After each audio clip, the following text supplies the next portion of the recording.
மதிப்பிற்குரிய குபேர் அவர்கள், மதிப்பிற்குரிய சுப்பையா அவர்கள், மதிப்பிற்குரிய வெங்கட சுப்பரெட்டியார் அவர்கள், மதிப்பிற்குரிய முத்துகமார் ரெட்டியார் அவர்கள், அன்சாரி துரைசாமி அவர்கள், இப்படிப்பட்ட ஒரு பல தலைவர்களை நாம் பார்த்திருக்கிறோம். அதற்கு அடுத்ததாக சுதந்திர போராட்டத்தை பார்த்தவர்கள், அதற்கு பிறகு பிறந்தவர்கள். அப்படி பார்க்கும் பொழுது ஆதி அவர்கள் அவருடைய தந்தையாரோடு நேரடியாக பங்கு பெறவில்லை என்றாலும் கூட அந்த நிகழ்ச்சிகளை எல்லாம் பார்த்தவராக இருப்பார். அப்படிப்பட்ட ஒரு சமுதாயம். மூன்றாவது என்று சொன்னால் அந்த நேரத்திலே பிறந்தவர்கள், அந்த நேரத்திலே பிறந்து அதை காதால் கேட்டவர்கள் என்று சொல்ல வேண்டும், நேரடியாக பார்ப்பதற்கு இல்லை என்று சொல்ல வேண்டும். அதுல உதாரணமா என்னையும் சொல்லலாம். நான் 1950 பிறந்தேன், ஆனா என்னால பார்க்க முடியல, ஆனா கேட்கலாம் முடியும். அதற்கு பிறகு வருகின்ற சமுதாயம் பார்த்தீங்கன்னா புத்தகத்திலே படிக்கக்கூடிய ஒரு சமுதாயம். சுதந்திரம்னா என்னன்னா புத்தகத்துல படிச்சதுதான் அவங்களுக்கு தெரியும். அவங்க நேரடியாக அதுல இன்வால்வ்மெண்ட் கிடையாது. ஏன்னா அவங்க பிறக்கும் போதே சுதந்திர மனிதராக கிடந்து விட்டார். அதனால சுதந்திர தாகம் என்ன என்று அவர்களுக்கு தெரியவதற்கு வாய்ப்பு. அவங்க எதை சொன்னாலும் நம்புற மாதிரி இருக்கக்கூடிய ஒரு இளைஞர்கள் சொல்லலாம். இன்றைய தினம் நாம் பார்த்து கொண்டிருக்கக்கூடிய சமுதாயம் யார் என்று சொன்னால் அப்படிப்பட்ட சமுதாயம் தான். சுதந்திரமா போராடினீங்களா, வாங்கினீங்களா, எப்போ வாங்கினீங்க அப்படின்னு கேட்கக்கூடிய ஒரு சமுதாயத்தை பார்க்கணும். அதுக்கு காரணம் என்னன்னு பாத்தீங்கன்னா அவங்க முழு சுதந்திரத்தோடு பிறந்தவர்கள் என்று சொல்ல வேண்டும். அந்த சுதந்திர போராட்டம் அப்படின்னு சொன்னீங்கன்னா இரண்டாவது கட்ட போராட்டம் புதுவையை பொறுத்த அளவில் பார்க்க வேண்டும் என்று சொன்னார். அதுக்குரிய முன்னாள் பாரத பிரதமர் மொரார்ஜி தேசாய் அவர்கள் இருக்கின்ற நேரத்தில் புதுச்சேரி இருக்கணுமா, அதை தமிழ்நாட்டுக்குள்ள சேர்த்துங்க அப்படின்னு சொன்னார். ஏன் அந்த மாதிரி சொன்னாருன்னா முதல் பிரெஞ்சு ஆதிக்கத்திலே இருந்து இந்திய யூனியன் பிரதேசத்துக்கு இணைகின்ற நேரத்தில் இங்க இருக்கக்கூடிய தலைவர்கள் எல்லாம் அங்க இருக்கக்கூடிய டெல்லியிலே சென்று அவர்களை சந்திக்கின்ற நேரத்தில் எல்லா தலைவர்களையும் பார்க்கிறார்கள். குறிப்பாக பண்டித நேரு அவர்களை பார்க்கிறார்கள். நான் உங்களுக்கு நல்ல வாக்குறுதியை தருகின்றேன், நீங்கள் மொரார்ஜி தேசாய் அவர்களை சென்று பாருங்கள் என்று கூறுகிறார்கள். மொரார்ஜி தேசாய் அவர்களை பார்க்கின்ற நேரத்தில் இன்னும் அவங்களுக்கு தனியா ஒரு ஸ்டேட் வேணுமா, அதெல்லாம் கொடுங்க, எல்லாம் சேர்த்துட போறோம் அப்படின்னு சொல்றாரு. அன்னைக்கே சொல்றாரு. எப்போ முதல்ல நம்ம சேர்றதுக்கு முதல்லயே. அதற்கு பிறகு பாத்தீங்கன்னா பண்டித நேரு அவர்கள் பாராளுமன்றத்தில் உரையாற்றுகின்ற நேரத்தில் புதுச்சேரி என்பது பிரெஞ்சு கலாச்சாரத்தினுடைய ஜன்னலாக நிச்சயமாக விளங்கும், அது தனித்தன்மையோடு இருக்கும் என்று வாக்குறுதியை தந்தார்கள். அந்த வாக்குறுதி தான் இன்றைய நம்ம பார்த்துட்டு. ஆனால் மொரார்ஜி தேசாய் அவர்கள் பிரதமராக வருகின்ற நேரத்தில் தான் முதலில் கூறிய வார்த்தையை நிறைவேற்ற வேண்டும் என்பதற்காக மதிப்பிற்குரிய தமிழகத்தினுடைய முதல்வராக இருந்த புரட்சித் தலைவர் எம்ஜிஆர் இடத்திலே பேசி இதை உடனடியாக நான் இதில் புதிய தமிழகத்தோடு சேர்க்க வேண்டும் என்று சொல்லக்கூடிய நிலையில் எடுத்தார்கள். புரட்சித் தலைவர் அவர்கள் மறுப்பு கூற முடியாத நேரத்தில் அவருடைய ஒப்புதல் பெற்றதாக கூறிக்கொண்டு புதுவையை தமிழகத்தோடு சேர்த்ததற்குள்ளான அனைத்து முயற்சிகளையும் எடுத்தார். அந்த முயற்சி மக்களுடைய ஒட்டுமொத்த எதிர்ப்பின் காரணமாக நிறுத்தப்பட்டது என்று சொல்ல வேண்டும். இதை எதற்காக சொல்ல வரீங்கன்னா பாண்டிச்சேரி மக்கள் அவ்வளவு லேசா நினைக்காதீங்க. கடுகு சிறுத்தாலும் கால காணாமல் போகாது என்பதைத்தான் இந்த நேரத்தில் சொல்ல முடியும். நாங்க சின்னவங்கதான், கடுகமாக இருப்போம். ஆனால் என்னுடைய காலம் உங்களுக்கு பார்த்தீங்கன்னா தாங்க மாட்டீங்க. அந்த அளவுக்கு காரணமானவர்கள் சுதந்திரத்தை முழுமையாக அனுபவித்தவர்கள் சொல்லுங்க. ஏன் இந்த நேரத்தில் அதை சொல்றேன்னு சொன்னீங்கன்னா, சுதந்திரத்தை நேரடியாக பறிப்பது, மறைமுகமாக பறிப்பதுன்னு சொல்லக்கூடிய உனக்கு நல்லா தெரியும். மாநில அந்தஸ்து அப்படின்னு சொல்லக்கூடிய ஒரு நிலைப்பாட்டை எப்பொழுது எடுத்தோம் என்று சொன்னால் 1991ஆம் ஆண்டு நான் முதலமைச்சராக இருக்கின்ற நேரத்தில் அதற்கென்று ஒரு குழுவினை அமைத்து அந்த குழுவின் மூலமாக அறிக்கையை பெற்றோம். அப்பொழுதுதான் முதலாக பிள்ளையார் சிலை போடப்பட்டது. தனியாக வர முடியும், மாநில அந்தஸ்து பெற முடியும் என்று சொல்லக்கூடிய ஒரு நிலைப்பாட்டை எடுத்தோம். அப்ப மத்தியில் இருக்கக்கூடிய அரசாங்கம் நமக்கு ஒரு சில அதிகாரங்களை தருங்க என்று கூறினார்கள். அந்த அதிகாரம் என்னன்னு சொன்னீங்கன்னா, அதிகாரிகளை மாற்றுவது, நிதி ஆதாரத்துக்கு உண்டான அதிகாரங்கள் எல்லாம் ஒரு கடிதத்தை உள்துறை அமைச்சருமானது அங்க இருக்கக்கூடிய சென்னாரெட்டி அவர்களுக்கு கடிதம் எழுதினார். இப்ப இருக்கிற ஆளுநர் மாதிரி அந்த அளவுக்கு அவர் மோசமானவர் கிடையாது, ஜனநாயகவாதி முதலமைச்சராக இருந்தவர். நான் அவர்கிட்ட பேசும்பொழுது, நீங்களும் ஒரு முதலமைச்சராக இருந்திருக்கீங்க, நானும் ஒரு முதலமைச்சராக இருக்கிறேன், இதுல என்னென்ன பிரச்சனைகள் வரும் உங்களுக்கு தெரியாதா அப்படின்னு நான் கேட்ட உடனே தன்னுடைய நிலைப்பாட்டை மாற்றிக்கொண்டார். அந்த மாதிரி அந்த கடிதம் வருகின்ற நேரத்தில் அந்த கடிதம் தடுத்து நிறுத்தப்பட்டது. அந்த கடிதம் வந்ததை ஆர்வி அவர்கள் கண்டுபிடித்து சட்டமன்றத்திலே கேட்டார்கள் என்று சொல்ல வேண்டும். இந்த மாதிரி கடிதம் வந்ததா அப்படின்னு சொல்லுகின்ற நேரத்தில் சபாநாயகர் அவர்கள் அந்த கடிதத்தை நான் வாங்கி தருகின்றேன் என்று வாக்குறுதியை தந்தார்கள். அந்த கடிதத்தை வாங்கி சட்டமன்றத்தில் படிக்கப்பட்டது. இதை எதுக்காக சொல்ல வரேன்னு சொன்னீங்கன்னா, ஆளுநர் அவர்கள் எப்படிப்பட்ட நிலையில இருக்கின்றார்கள் என்பதைத்தான் நான் கூற விரும்புகிறேன். அதற்கு பிறகு ஒரு சில நாட்களிலேயே அந்த ஆளுநர் மாற்றப்பட்டார். அதற்கு பிறகு வந்தவர்கள் எல்லாம் அமைச்சரவைக்கு ஆதரவாக இருக்கிறார்கள் என்று சொல்ல வேண்டும். ராஜேந்திர குமார் வாஜ்பாய் அவர்கள் என்னை அழைத்து பேசுவார்கள். இதெல்லாம் செய்யலாமா, இதெல்லாம் செய்யாத, இதெல்லாம் செய்தா தப்பு வரும் அப்படின்னு சொல்லி அட்வைஸ் பண்ணும் போது, ஏன்னா அவங்களும் ஒரு பெரிய மாநிலத்தில் இருந்தவர்கள், பெரிய மாநிலத்தினுடைய அதிகாரத்தை பார்த்தவர்கள். அப்படி இருக்கின்ற நேரத்தில் தன்னுடைய அறிவுரையை கூறுவார்கள்.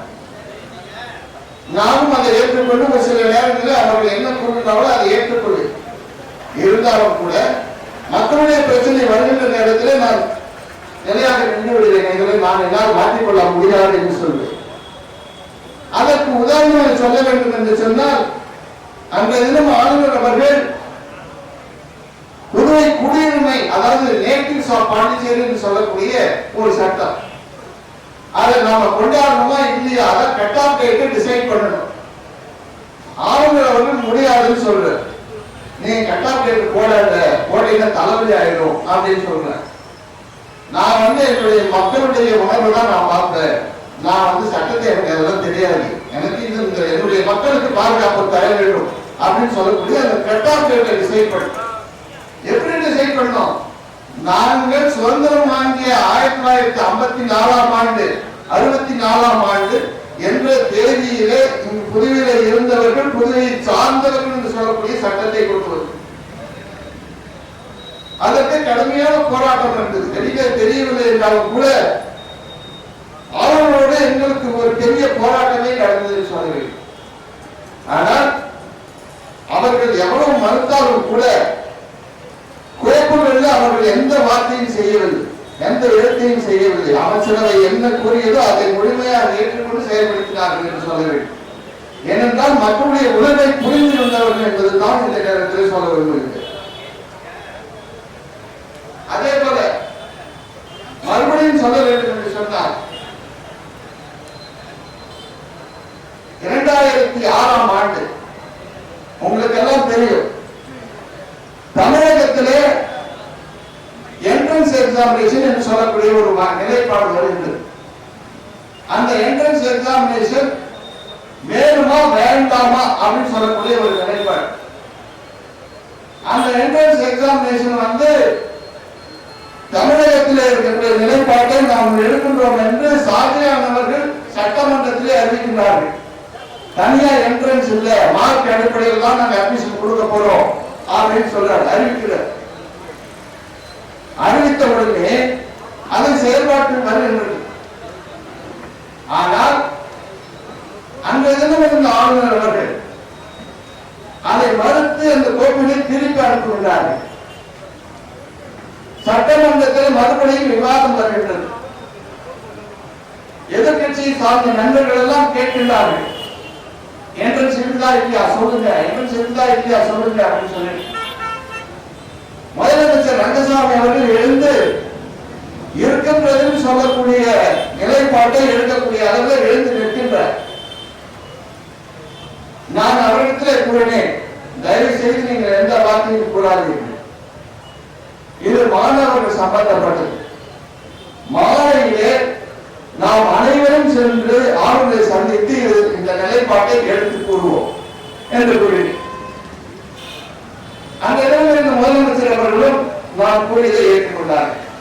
ஏற்றுக்கொண்டு நானே எழுந்து நின்று எதிர்கட்சியை சார்ந்த நண்பர்களை எல்லாம், சட்டமன்ற உறுப்பினர்கள் எல்லாம், நீங்கள் தயவு செய்து ஆளுநர் மாலைக்கு வாருங்கள், அந்த கோப்போடு முதலமைச்சர் அவர்கள் வருவார்கள், அந்த நேரத்திலே நாம் நேரடியாக அந்த ஆளுநரை நாம் கேட்போம் என்று கூறக்கூடிய நிலைப்பாட்டை கூறி அப்பொழுது அந்தமானை சார்ந்த ஆளுநர் அவர்கள் பொறுப்பு ஆளுநராக புதுவையில் இருந்தார். பொறுப்பு ஆளுநராக இருக்கின்ற நேரத்தில் அவர்கள் என்ன கேட்டார்கள் என்று சொன்னால், நீதிமன்றத்தில் சென்றால் எனக்கெல்லாம் பிரச்சனை வந்துவிடும், நீங்கள் என்ன செய்ய போகிறீர்கள் என்று கூறினார்கள். நாங்கள் எல்லாம் கூறினோம், நிச்சயமாக நாங்கள் உங்களோடு இருக்கின்றோம், நீங்கள் இதில் தயவு செய்து அனுமதி தாருங்கள், இல்லை என்று சொன்னால் மாணவ சமுதாயம் பாதிக்கப்படும் என்று கூறினர். அதை ஏற்றுக்கொண்டு எல்லோருடைய முன்னிலையையும் அதே இடத்திலேயே கையெழுத்திட்டு அந்த கோப்பினை அனுப்பினார். இதுதான் ஆளுநர். அதற்கு பிறகு கூட குஜரவர்கள் ஒரு தந்தை சாத்திலே இருந்து நம்முடைய நிர்வாகத்தை பார்த்தவர்கள் என்று சொன்னார். அவருடைய காலம் மிக குறுகிய காலம் என்று சொல்ல வேண்டும். அவரோடு பழைய காலம் என்பது குறுகிய காலம் என்று சொல்ல வேண்டும். மிக சிறந்த காந்தியவாதி என்று சொல்ல வேண்டும். ஏனென்று சொல்லுங்க என்று சொன்னால், குஜரவர்கள் இறக்கின்ற நேரத்தில் அந்த கிராமத்திற்கு சென்று பார்க்கின்ற நேரத்தில் அவருடைய வீட்டை பார்த்திருந்தால் அந்த வீடானது ஒரு சிறிய குடிசைக்கு கூட, அதாவது நம்ம வீட்டு நம்ம ஊர்ல சொல்லணும் மோட்டார் கொட்டா, ஊரல் கொட்டா, மாட்டு கொட்டா, அதை விட குறைவாக இருந்தது சொல்ல வேண்டும். ஆனால் அந்த துயர சம்பவத்தை பார்ப்பதற்காக, தன்னுடைய அனுதாபத்தை தெரிவிப்பதற்காக அங்க கூடியிருக்கின்ற மக்களை பார்க்கின்ற நேரத்தில் எங்களுக்கெல்லாம் மெய் சிறந்தது என்று சொல்ல வேண்டும். ஏன் அப்படி சொன்னீங்கன்னா, கடுமையான வெயில், எந்த விதமான கொட்டாலும் கிடையாது, நிழலும் கிடையாது. ஏறக்குறைய 6 மணி நேரம் அங்கு மக்கள் கூடியிருந்தார்கள். அந்த மாநிலத்திற்கே முதலமைச்சர் வந்தார்கள், மத்தியில் இருக்கக்கூடிய அமைச்சர் வந்தார்கள், அங்க இருக்கக்கூடிய அமைச்சர்கள் அனைவருமே அந்த துயர சம்பவத்தில் கலந்து கொண்டார்கள். அப்படிப்பட்ட ஒரு நல்ல ஒரு ஆளுநர் அவர்கள் கூறுவார்கள், நீங்கள் யார் என்னுடைய பெயரை பயன்படுத்தினாலும் நீங்கள் அவர்களுக்கு எதுவுமே செய்யக்கூடாது என்று கூறுவார்.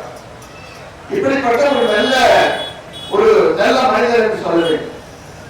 அவர்களிடத்திலே கூட நானும் கந்தசாமி அவர்களும் பல நேரங்களில் கோப்புகளை எடுத்து சென்று ஆலோசனை கேட்போம். இன்னும் மற்றக்குரிய நமச்சிவாயம் அவர்களும் எடுத்து சென்று பேசுவார்கள். இப்படி பேசுகின்ற நேரத்திலே கூட அவர்கள் நல்ல அறிவுரைகளை தருவார்கள். இருந்தாலும் கூட நீங்கள் என்ன கூறுகிறீர்களோ அதுதான் முடிவு என்று சொல்லக்கூடிய அளவில் புதுவை சமுதாயத்தினுடைய மீது இருக்கக்கூடிய அன்பினை காட்டினார்கள் என்று சொல்ல வேண்டும்.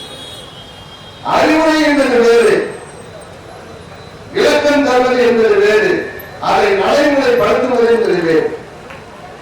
ஏன் இதை கூறுகிறேன் சொன்னால், இந்திய நாட்டில பல மொழிகள் பேசுகின்ற மாநிலம், பல சீதோஷ்ண நிலைகளில் இருக்கக்கூடிய நாடு என்று சொல்ல வேண்டும். பல பகுதியில் இருக்கக்கூடிய கலாச்சாரம் இருக்கக்கூடிய நாடு என்று சொல்ல வேண்டும். ஒன்றை போல ஒன்று இருக்க முடியாது என்று சொல்லக்கூடிய நிலை இந்த இடம் நாம் பார்த்துக் கொண்டிருக்கிறோம். இது யாராலும் மறுக்க முடியாது. அப்படிப்பட்ட நிலையில நான் உங்களுடைய கருத்தை நான் ஏற்றுக்கொள்கிறேன். இருந்தாலும் இன்னும் என்னுடைய மன ஆதங்கத்தை தெரிவிக்கிறேன் என்று கூறுவார். ஆனால் கடைசியாக அமைச்சரவை என்ன கூறியதோ அதை ஏற்றுக்கொள்வார். அப்படிப்பட்ட ஒரு நிலைப்பாட்டை தான் நான் இங்கே பார்த்துக் கொண்டிருக்கிறோம். ஆனால் இன்னைக்கு இருக்கக்கூடிய ஆளுநர், நான் அவங்ககிட்ட போய் பேசினேன். எல்லாருமே சொல்றாங்க அப்படின்னு சொல்லிட்டு நேரம் போய் பேசுவோம் அப்படின்னு சொல்லிட்டு ஒரு கிட்டத்தட்ட அவங்க கிட்ட பேசினா 2 நாள் நடக்கும். ஒண்ணு பேசுறவங்க டயர்டாக வெளியில போயிருந்தோம், இல்லைன்னா அந்தமா டயர்டாக வெளியில போயிடும். இதுதான் 2 நாள் நடக்கும். நான் இங்கே முடிவோடு தான் போனேன். அந்த மாதிரி அவங்க டயர்ட் ஆகிக்கிறது, நாம டயர்ட் ஆகுறது இல்லை அப்படின்னு சொல்லிட்டு தான் உள்ள போகும். அப்ப உள்ள போகும்போது அவங்ககிட்ட பேசிட்டு இருக்கும்போது சொன்னேன், நீங்க பாண்டிச்சேரியில இந்த நோட்டையே பயன்படுத்தக்கூடாது, ரூபாய் நோட்டுகளே பயன்படுத்தக்கூடாது, கடைகளில் இருக்கக்கூடிய எந்த பண பரிவர்த்தனையும் நடத்தக்கூடாது, எல்லா விஷயங்கள் தான் பண்ணணும், எல்லா காரணங்கள் தான் பண்ணணும் அப்படின்னு சொல்லியிருந்தாங்க. அப்ப நான் அவங்ககிட்ட பேசியிருந்தேன், நீங்க சொல்றதுதான் ரைட் தான். புதுச்சேரியில முதலாக டெண்டரை டெண்டர் ஆகிட்டது புதுச்சேரி தான். நீ என்ன சொல்றது, நாங்களே முதல்ல விட்டுட்டோம். சரியா இருக்கணும் சொல்லி நாங்க கொண்டோம். எப்போ 2000 நாங்க விட்டோம்.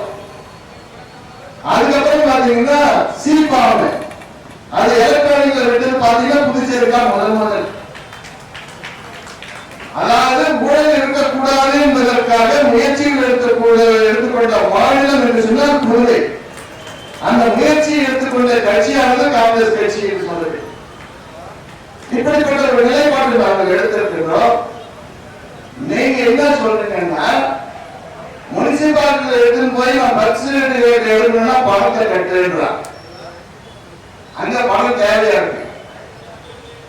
இந்த பக்கம் போய் ஆர்டிஓ ஆபீஸ்ல போய் கேட்டீங்கன்னா பணத்தை கட்டுன்னு சொல்றார். அது என்ன காரணம், உங்கள்கிட்ட மிஷின் வேலை செய்ய இந்த மிஷினே இல்லை. எங்களுடைய முதலமைச்சர் என்ன சொல்றாரு, ஓல்டேஜ் பென்ஷனை பேங்க்ல போடாத கையில கொடு. இதுதான் பிரச்சனையே, எனக்கும் உனக்கு இருக்கக்கூடிய பிரச்சனை இதுதான், வேற எதுவுமே கிடையாது. நீங்க சொல்ற ஓல்டேஜ் பென்ஷனை கையில போடாத பேங்க்ல போடுறோம், ஆனா ஓல்டேஜ் வாங்குறது மட்டும் நீ பணமா வாங்கணும்னு சொல்ற. இது எப்படி சரியா இருக்கும்? அதே மாதிரி டிரைவிங் லைசன்ஸுக்கு அப்ளிகேஷன் நான் போகும்பொழுது அங்க எதுவுமே இன்டர்நெட் வேலை செய்யல. அப்ப எனக்கே இந்த மாதிரி சொன்னா மத்தவங்களுடைய நிலைப்பாடு என்ன அப்படின்னு யோசனை பண்ணியான்னு கேட்டாங்க. உடனே நான் போன் பண்றேன்னு சொல்லி உடனே எடுத்து போன் பண்ணி கேட்டு, ஆமா வேலை செய்யுங்க. உன் நிலையே இந்த மாதிரி இருந்தா என்ன பண்றது? நீ பேங்க்ல போய் ஆன்லைன்ல பண்ணுன்னு சொல்ற. நான் பேங்க்ல போய் ஆன்லைன் அக்கௌண்ட் ஆபரேட் பண்ணணும்னு சொன்ன லைன் டவுன் ஆயிடுச்சுன்றா, வேலை செய்யலன்னு சொல்ற. அப்படின்னு சொல்லும் பொழுது ஆன்லைன் எப்படி பண்ண முடியும்? ஒண்ணு நீ நல்லா புரிஞ்சு வச்சுக்கோ. அரசாங்கத்துல பணம் கட்ட வேண்டியதை நீங்க பணமாக வாங்காமல் எப்ப நீங்க ஆன்லைன்ல வாங்கினீங்கன்னா அது கெட்டிக்காரங்க. அப்பதான் கலெக்ஷன் வராத இருக்கும். கொடுக்க வேண்டிய ஏழைகள் கொடுக்கக்கூடிய பணத்தை ஆன்லைன்ல கொடுத்தா அவன் எங்க போய் எடுப்பான்? இப்ப உதாரணமா பாருங்க, ஆன்லைன்ல கொடுக்கும்போது என்னென்ன பிரச்சனைகள் வருது? பேங்க் எங்கேயோ இருக்கு. ஒரு கிராமத்துல எல்லா கிராமத்திலயும் பேங்க் இருக்கு, எல்லா கிராமத்திலயும் ஏடிஎம் இருக்கு கிடையாது. டவுன்ல எல்லா துறையிலும் ஏடிஎம் இருக்கு, எல்லா வார்டுலயும் ஏடிஎம் இருக்குன்னா இல்ல. பாத்தீங்கன்னா ஒரு சில வார்டுல ஏடிஎம்மே கிடையாது. நான் ஒரே ஒரு உதாரணம் சொல்றேங்க. கிருஷ்ணாநகர்ல இருக்க ஒரே ஒரு ஏடிஎம் தான், சாயந்தரத்தோட ஏடிஎம் இல்லை. அந்த மாதிரி இல்லாத இடத்துல இருக்கக்கூடிய மக்கள் தான் பட்டை எடுப்பாங்க. அப்ப அவங்க பக்கத்துல இருந்து எடுப்பாங்களா, எங்க போய் எடுக்க முடியும்? சரி, யாருக்கு நம்ம பென்ஷன் கொடுக்கிறோம்? வயசானவங்க தானே, படிக்க தெரியாதவங்க தானே, அவங்களால முடியாதவங்க தானே, அவங்க தெருவா அலைய முடியாது. என்ன நியாயம் அப்படின்னு கேட்டேன். வாய மூடிச்சு. அதுக்கு மேல அவரால் எழுந்து உட்கார்ந்து இருக்க முடியல. அதுவே எழுந்து அனுப்புற வழியில நானும் உடல நான் ஏந்துக்காம நான் உட்கார்ந்து பேசினேன். அதுவும் நின்று ஒரு 5 நிமிஷம். சரி, பாவமா இருக்க நான் ஏஞ்சி வந்துட்டேன். ஏற்கனவே பாத்தீங்கன்னா அந்த அம்மாவுடைய குணம் என்னன்னு கேட்டீங்கன்னா, அது சொன்னதெல்லாம் சரின்னு சொல்லி வாதம் பண்றதுதான் அவனுடைய குணம். சரி, அதுதான் போட்டோம் அப்படின்னு சொன்னா, நான் கந்தசாமி அவர்களை நான் அடிக்கடி போய் சொல்லுவேன், நீ போய் ஆவணங்களை பாரு, பார்த்து பேசு, எப்படியாவது சரி பண்ணு, ஒன்னாவது முடியும், நீ போய் பேசி பாரு அப்படின்னு சொல்லு.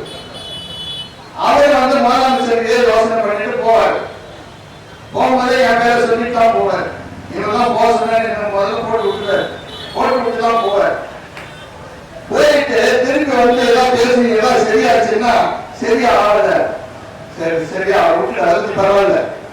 என்ன காரணம் என்று சொன்னால், மக்களிடத்தில் சொல்லும் பொழுது நான் அவர்களை நேரடியாக சென்று பார்த்து அவருக்கு விளக்கம் தந்து அந்த விளக்கத்தை அவர்கள் ஏற்றுக்கொள்ள இல்லை என்று சொல்வதற்கு உண்டான வாய்ப்பு நமக்கு இருக்கும்.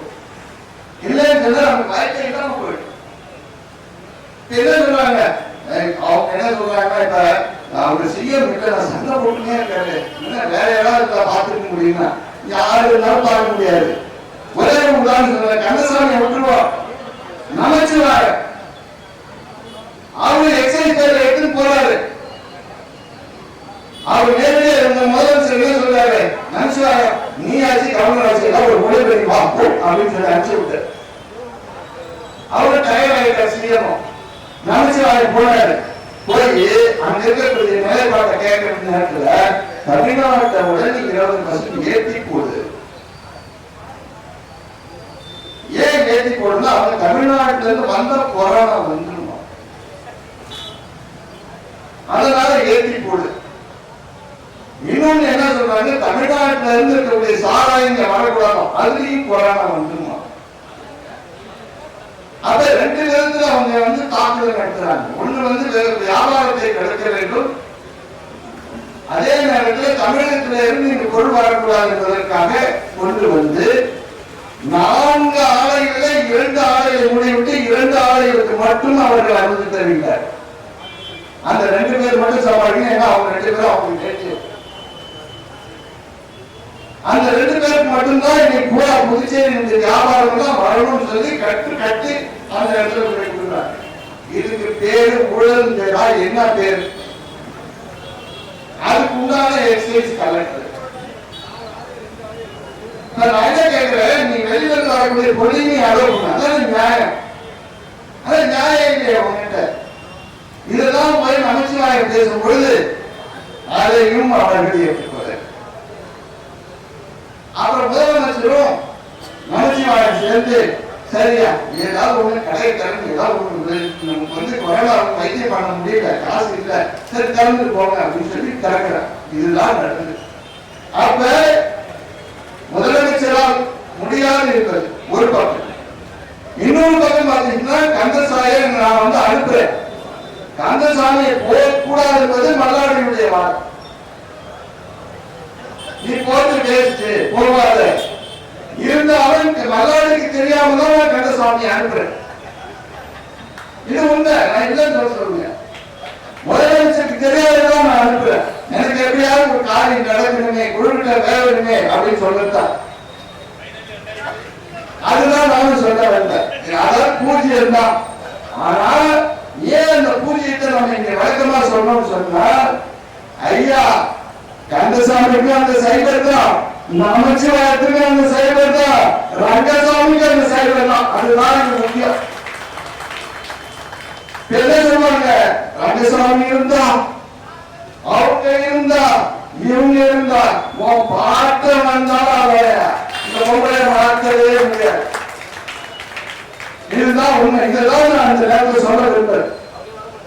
மலைக்கு தெரியும் எனக்கும் தெரியும். ஆனால் தெரிந்ததை மக்களிடத்தில் புரிய வைப்பதற்காகத்தான் இந்த நிலைப்பாடு. ஏன்னு சொன்னா என்ன சொல்றாங்க, முதலமைச்சர் சொன்னாங்க, ஏன் ஒரு வருஷத்துக்கு முன்னே போராட்டம் நடத்துவாங்க கேட்க, எனக்கு நான் வந்து மெசேஜ் பார்த்தேன். நான் என்ன கேட்கிறேன், ஒரு வருஷத்துக்கு முன்ன பட்ஜெட் போடுறதுக்கே அந்த மாதிரி எவ்வளவு தொடர்பு உங்களுக்கு நல்லா தெரியும். பட்ஜெட்டுக்கு தேதி கொடுத்தாச்சு, பட்ஜெட் ரெடி ஆகி போச்சு. அன்னைக்கு ராத்திரி நாளை காலையில பட்ஜெட் தான் இன்னைக்கு போடக்கூடாதுன்னு சொல்லுது. எந்த கவர்னராக சொல்லுவாங்க, இந்த பட்ஜெட்டை டெல்லியில் இருக்கக்கூடிய அரசாங்கம் அனுமதி கொடுத்து மாநில அரசாங்கம் உடனடியா தயார் பண்ணிட்டு ஆளுநர்கள் காலையில வந்து படிக்கணும், நான் வரமாட்டேன். எந்த கவர்னராக இது மாதிரி சொல்லுவாங்க? என்ன நீ வந்து படிச்சுட்டு கூட எனக்கு தலைவர் போறவங்களுக்கு அவன் படத்துல நீ கொடுத்த செய்தி நான் கொடுத்த செய்தி இல்லையே. அப்பதான் முதலமைச்சர் வந்து ஒரு முடிவு எடுத்தார், அது நல்ல முடிவு. நீ வரையா வந்து நான் பட்ஜெட் தாக்கல் பண்றது பண்ணிருக்கான். அதுக்கப்புறம் அந்த அசிங்கப்பட்டு 3ஆம் நாள் அதுவே கேட்டு வருது. எந்த காலத்திலேயும் ஒரு வரைமுறை என்னன்னு கேட்டீங்கன்னா, ஆளுநர் வழி முதலே உரையாற்று, ஆளுநர் உரையாற்றியதற்கு பிறகு பட்ஜெட் தாக்கல் செய்யும். இதுதான் முறை. நாடாளுமன்றத்தில் என்ன இருக்கும், ஜனாதிபதி அவர்கள் உரையாற்றுவார்கள்.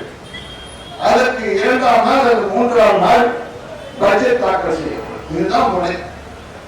ஆனால் இந்த அம்மா வந்து இதுதான் மல்லிய முற்ற வேண்டி தானே, அசிங்கமா இல்ல. 4ஆம் நாள் வந்து படிக்கலையே, எதுக்கு வந்து படிக்கிறேன்? நாமளும் சரி நான் வரைய வந்து படிக்கிறேன், படிச்சுட்டு போ, யார் மாணவன். இதுதான் அதாவது அவங்களுடைய செயல்பாடு என்பது எப்படி இருக்கும் என்பதைத்தான் இந்த நேரத்தில் சொல்ல வேண்டும். இதெல்லாம் வந்து பாத்தீங்கன்னா யாராலும் திருத்த முடியாதவர்களை நம்ம மேல உட்கார்ந்து இருக்கிறது எப்படி நியாயமா இருக்கும்? ஒண்ணு சொல்லுவாங்க, ஒண்ணு சுய புத்தியாக இருக்கணும், இல்ல சொல் புத்தியாக இருக்கணும். இதெல்லாம் கிராமத்தில் சொல்லுவாங்க இல்லையா, உனக்கு சுய புத்திங்கிறது சொல் புத்திங்கிறது நம்ம என்ன பண்றது? உனக்கு வந்து சுயமா இருந்ததுன்னா எது நியாயம் எது தப்பு எப்படி செய்யணும்னு சொல்லலாம். ஆனா அது சொல்றதுக்கு வழி இல்லை. ஆனா சொல் புத்தி ஆகுதுன்னா அதுவும் இல்லை. ஆனா ஒரே ஒரு புத்தி மட்டும் இருக்குது. பிஜேபி என்ன சொல்லுதோ அதை செய்யணும்ன்ற புத்தி மட்டும் இருக்குது. நான் ஒரு உதாரணம் சொல்றேன். 3 பேரும் நாமினேஷன் போட்டாங்க. 3 பேரும் நாமினேஷன் வரும்பொழுது வெறும் இனிஷியல் மட்டும்தான் இருந்தது, அட்ரஸ் கிடையாது, எதுவும் கிடையாது. அவங்க வந்து சாயந்தரம் 5 மணிக்கு என்கிட்ட கடிதத்தை கொடுத்தாங்க, இந்த மாதிரி எங்களுக்கு நாமினேஷன் போட்டிருக்காங்க, நீங்க வந்து எங்களுக்கு பதவி பிரமாணம் செய்யணும் அப்படின்னு சொல்லி. சரி நான் செய்து வைக்கிறேன் அப்படின்னு சொல்லிட்டு நம்ம அசம்பிளி செக்ரட்டரி கடிதம் அனுப்பிச்சுடுங்க அப்படின்னு அவங்க எடுத்துட்டே இந்த காயத்தை வச்சுட்டு படிச்சு பாருங்க. வெறும் பேர் தான் அட்ரஸ் இருக்காங்க. சார் அட்ரஸ் இல்லை சார், நான் எப்படி சார் அனுப்புறது? நீங்களா புது அம்மா இருக்காரு சொல்லிட்டு சரி நமக்கு புது சீஃப் செக்ரட்டரி அட்ரஸ் கேளு, அவர் என்ன சொல்றாரு பார்ப்போம். சீஃப் செக்ரட்டரி அங்கிருந்து அட்ரஸ் கேட்டு டெல்லிக்கு அனுப்பிச்சார். இதுக்கு நடுவுல இந்த அம்மா 8-8:30 நாள் திருட்டுத்தனமா அவங்க பதவி பிரமாணம் பதவி பிரமாணம் பண்ணிட்டு நான் தான் பண்ணி வச்சுட்டேன்னு சொல்லி எனக்கு தபால் அனுப்பிச்சு. தபால் அனுப்பிச்சா நான் என்ன சொன்னேன், எனக்கு வந்து அட்ரஸே இல்லை, அட்ரஸ் இல்லாத நான் எப்படி எடுத்துட்டு அதனால ஏற்றி மேலே திருட்டு அடிச்சேன். இதுதான் நான் பண்ணது, வேற எதுவுமே நான் பண்ணல. ஆனா நான் கேட்ட அட்ரஸ் அவங்க கொடுக்கறதுக்கு எவ்வளவு நாள் ஆச்சு தெரியுங்களா? கிட்டத்தட்ட 4 மாசம் ஆச்சு. மத்திய அரசாங்கத்தில இருந்து பதில் வருவதற்கு, சட்டமன்றத்திற்கு வருவதற்கு 4 மாசம் ஆச்சு. 4 மாசத்துக்கு அப்புறம் தான் அட்ரஸோட வராங்க. இது எதுக்காக சொல்ல வரணும்னா, மத்தியில் இருக்கக்கூடிய ஆட்சியாளர்கள் எதை சொன்னாலும் இவங்க அப்படியே தலைகீழ் செய்ய தயாராக. அது காரணம் என்ன? உங்க நியாயம் இல்லை, நேர்மை இல்லை. நான் சரியா இருந்தா செய்யணும், என்கிட்ட சொல்றது அதே தான் நீ நியாயம் சொல்லணும். உன்கிட்ட எங்க நியாயம் இருக்கு? நியாயம் இல்லையே. சரி, அதுதான் போட்டு அப்படின்னு பாத்தீங்கன்னா வேற என்னதான் உங்களால செய்ய முடியும் அப்படின்னு பாருங்க. ஒரு அடுத்த உதாரணம் சொல்றேன். முதலமைச்சர் சொன்னார், இரண்டந்தாறு கோயில்ல அங்க உற்சவம் நடக்குது, அதுக்குள்ள போனா அதுக்கெல்லாம் ஆன்லைன்ல பர்மிட் வாங்கணும் அப்படின்னு. அதுக்குள்ளே கமலக்கண்ணன் சொன்னார், நாங்க சார் எல்லாத்தையும் கரெக்டா பண்ணிடுறோம், ஆன்லைன்ல புக் பண்ணவங்கலாம் நாங்க அலோவ் பண்றோம், எல்லாத்தையும் கரெக்டா செய்திருக்கோம் அப்படின்னு சொல்லி. நானும் அந்த கூட்டத்துல சொல்றேன், இந்த மாதிரி வருகின்ற நேரத்துல திருவிழா காலங்கள்லாம் இருக்கு, நீங்க எல்லாருக்கும் சரியான முறையில் அனுமதி தரணும். ஏன்னா கிறிஸ்துமஸ் இருக்கு, அதனால சனிப்பெயர்ச்சி இருக்கு, புத்தாண்டு விழா இருக்கு, ஆருத்ரா தரிசனம் இருக்கு, தைப்பூசம் இருக்கு, பொங்கல் விழா இருக்கு, இப்படி பல விழாக்கள் தொடர்ந்து வரக்கூடிய விழாக்கள்லாம் இருக்கு. இதெல்லாம் ஒரு ரிலிஜியஸ் மத சம்பந்தப்பட்ட விழாக்கள். இந்த விழாக்களுக்கு என்ன செய்ய போறீங்கன்றது நீங்க முடிவா சொல்லுங்க அப்படின்னு சொல்லி நான் கேட்டிருக்கேன். முதலமைச்சர் அவர்களும் அந்த தலையெல்லாம் எடுத்துட்டு நீங்க எப்பயும் இருக்கிற மாதிரி விழாக்களை கொண்டாடலாம் அப்படின்னு சொல்லக்கூடிய வாக்குறுதி கொடுத்தாரு. அதை உத்தரவாக வெளியிட்டாரு. ஆனா என்னதான் பண்ணுது, இங்க இருந்து திருநெல்வேலிக்கு போறாங்க, அங்க போய் எல்லாத்தையும் சுத்தி பார்க்கிறாங்க, சுத்தி பார்த்துட்டு எல்லாத்தையும் நீங்க தலைவர் போடணும்னு சொல்லி சொல்றாங்க. கொரோனா டெஸ்ட் எடுத்துட்டு தான் பார்க்கணும்னு சொல்றாங்க. நான் உடனே கேட்கிறேன், இந்த அம்மா போனாங்க, இவங்களுக்கு கொரோனா டெஸ்ட் எடுத்தாங்களா? இவங்களுக்கு கொரோனா டெஸ்ட் எடுத்து சரி, அதை விட்டு இவங்க போய் தரிசனம் பண்ணது சனீஸ்வரனை பார்க்கறதா இன்ஸ்பெக்ஷனை பார்க்கறதுதான். இரண்டாவது, நீங்க எல்லாரும் என்ன சொல்றீங்க, சனீஸ்வரன் சனீஸ்வரன் இங்க சனின்னு சொல்றீங்க. சனின்னு சொல்லாதீங்க, சனீஸ்வரன் நல்ல கடவுள். இதை பாருங்க, பாருங்க. அதாவது சனிக்கே சனின்னு சொன்னாலே கஷ்டப்படுவாரு. ஐயோ, நான் எவ்வளவு நல்லவன், எவ்வளவு இதுவா இருக்கிறேன், எங்க போய் அந்த கும்பலோட சேர்க்கிறீங்க, என்ன நியாயம் அப்படின்னு சொல்லி கேட்பார். சனீஸ்வரனுக்கே ஒரு நல்ல பேர் இருக்கு, தண்ட நாயகன் சொல்லி. தண்ட நாயகன் சொன்னா அவர் தண்டவன் வச்சிருப்பார் கையில. யாரு தப்பு செய்யாலும் டக்குன்னு ஒரு தட்டுவார். சொல்றேங்க, அரசன் அன்று கொள்வான், தெய்வம் நின்று கொள்ளும்.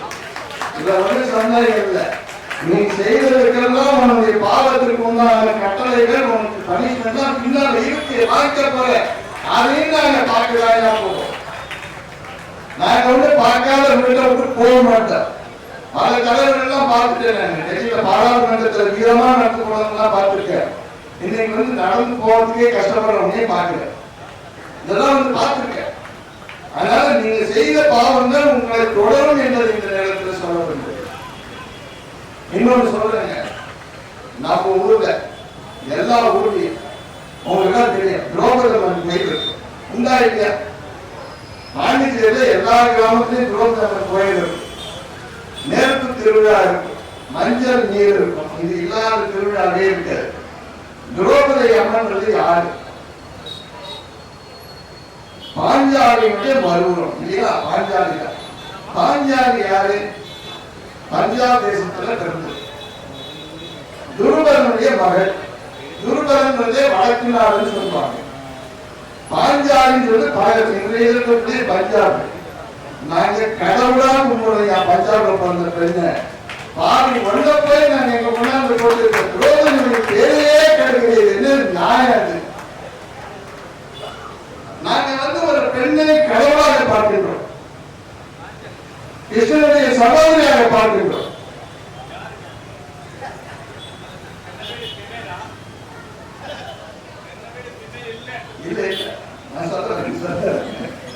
இப்படி நாங்க பார்க்கக்கூடிய பஞ்சாப் மாநிலத்தை சேர்ந்த சகோதரிகளை பார்க்கின்றோம். இன்றைக்கு கூட ஒவ்வொரு திருவிழாக்களிலும் அந்த பெண்ணுக்கு உண்டான மரியாதையை பார்க்கின்றோம். பல சமுதாயத்திலே மகாபாரதத்தை படிக்கின்ற நேரத்திலே அவர்களை கூறாத நாள் கிடையாது, பேசாத நாள் என்று சொல்லலாம். அப்படிப்பட்ட ஒரு கடவுளாக இருக்கக்கூடிய மாநிலத்திலே வந்தவர்கள் நீங்கள். கொடுமையின் கொடுமையாக இந்த பார்த்துக் கொண்டிருக்கிறோம். பெண்ணுக்கே ஒரு அடையாளமாக இருக்க வேண்டிய நீங்கள் பெண் என்றால் இப்படி இருக்கக்கூடாது என்ற ஒரு அடையாளத்தை காட்டக்கூடியவராக இருக்கிறேன். நான் உண்மையாக சொல்றேன், இந்த மாநிலம் எப்படிப்பட்ட ஒரு இந்த 5 ஆண்டுகளை சந்தித்து கொண்டிருக்கிறது ஒரு உதாரணம் சொல்றது. இன்னைக்கு விவசாய பிரச்சனை நடக்குது. அந்த விவசாய பிரச்சனைக்கு அடிப்படை காரணங்கள் நல்ல விலை கிடைக்க வேண்டும், அந்த கடன் தள்ளுபடி செய்ய வேண்டும், நிலையான வருமானம் கிடைக்க வேண்டும், நல்ல வாழ்க்கை வாழ வேண்டும். இதுதான் விவசாயத்தினுடைய அடிப்படையாக இருக்கிறது. அதற்கு முன்பாக இருந்த அரசாங்கம் விவசாயிகள் மீது கடன் சுமையை வைத்திருக்க செய்தார்கள். வங்கியிலே வாங்கிய கடனை திருப்பி செலுத்த முடியாத நிலையிலே தவித்துக் கொண்டிருந்தார்கள். நாம் ஆட்சிக்கு வருகின்ற நேரத்தில் அவருடைய கடன் சுமையை குறைத்து விடுகிறோம், தள்ளுபடி செய்கிறோம் என்று வாக்குறுதியை தந்திருந்தார். அந்த கடன் சுமையை தள்ளுவதற்கு உண்டான முயற்சியை எடுத்துக்கொண்டு இந்த அரசாங்கம் ஒரு கோப்பினை அனுப்புகிறார். மாநில அரசாங்கம் தன்னுடைய நிதியில இருந்து தருகிறார். அந்த நிதியானது வங்கிக்கு செல்கின்றது. வங்கியானது அவருடைய கடனை விடுதலை செய்து அவருடைய சுதந்திர மனிதனாக வெளியே அனுப்புகிறார். இதுதான் கடமை. ஆனால் இவர்கள் வேண்டும் என்று கடன் தள்ளுபடி செய்யக்கூடாது என்று மத்திய அரசாங்கத்திற்கு அனுப்பினார். எங்கு காலையில இந்த ஆளுநர் மாளிகைக்கு கடிதம் அனுப்பினால் மாலையிலே ஒப்புதல் கிடைத்தால் மறுநாள் காலையிலே அது நடைமுறைக்கு வந்துவிடும் என்ற ஒரு நடைமுறை. ஆனால் இந்த செயல்பாட்டை கொண்டு வருவதற்கு இந்த அமைச்சரும் சரி முதலமைச்சரும் சரி டெல்லிக்கு எத்தனை முறை சென்று வந்திருப்பார்கள் என்று நினைக்கிறார்கள். ஏற்கனவே 8 மாதங்கள் 10 மாதங்களுக்கு பிறகுதான் அதற்கு அனுமதி வந்தது. இரண்டாவது என்று சொன்னார் இலவச மின்சாரம் விவசாயத்துக்கு தர வேண்டும். அதை நடைமுறைப்படுத்துறதுக்கு உண்டான கஷ்டம். இன்னைக்கு என்ன சொல்றாங்க, இலவச மின்சாரமா நீ விவசாய இலாக்கா பணமா கொடு, இந்த பாக்கெட்ல இருந்தா இந்த பாக்கெட்ல இருந்தா இது அரசாங்க பாக்கெட்டு, இதுவும் அரசாங்க பாக்கெட்டு, நீ இந்த பாக்கெட்ல இந்த பாக்கெட்ல வச்சாதான் கணக்கு, நீங்க கணக்கு எழுதிக்க வேண்டியதானே. விவசாய இலாக்காவிலிருந்து இவ்வளவு பணம் துறைக்கு மாற்றப்பட்டது அப்படின்னா வேற முடிச்சு போச்சு. ஆனா அதை விட்டுட்டு அது சுத்துறாங்க பாருங்க, பயங்கர சுத்து. இதெல்லாம் நிர்வாகத்தில் இருக்கக்கூடிய வேண்டுமென்றே உருவாக்கக்கூடிய நிலைப்பாடு. இதையும் தாண்டிதான் அவங்க இலவச மின்சாரத்தை கொடுத்திருக்கிறார். அதுக்கப்புறம் பாத்தீங்கன்னா ஒரு விவசாயி விவசாயம் செய்தார், அவங்க நெல் நட்டிருந்தாலும் சரி, பருத்தி போட்டிருந்தாலும் சரி, கேழ்வரகு போட்டிருந்தாலும் சரி, மணிலா போட்டிருந்தாலும் சரி, மாழை போட்டிருந்தாலும் சரி, அல்லது கரும்பு நட்டிருந்தாலும் ஒரு ஹெக்டாருக்கு 25,000 ரூபாய் சொல்லி ஒரு வரையீடு வைத்திருக்கிறார். அந்த வரையீட்டின் மூலமாக அது தரணும்.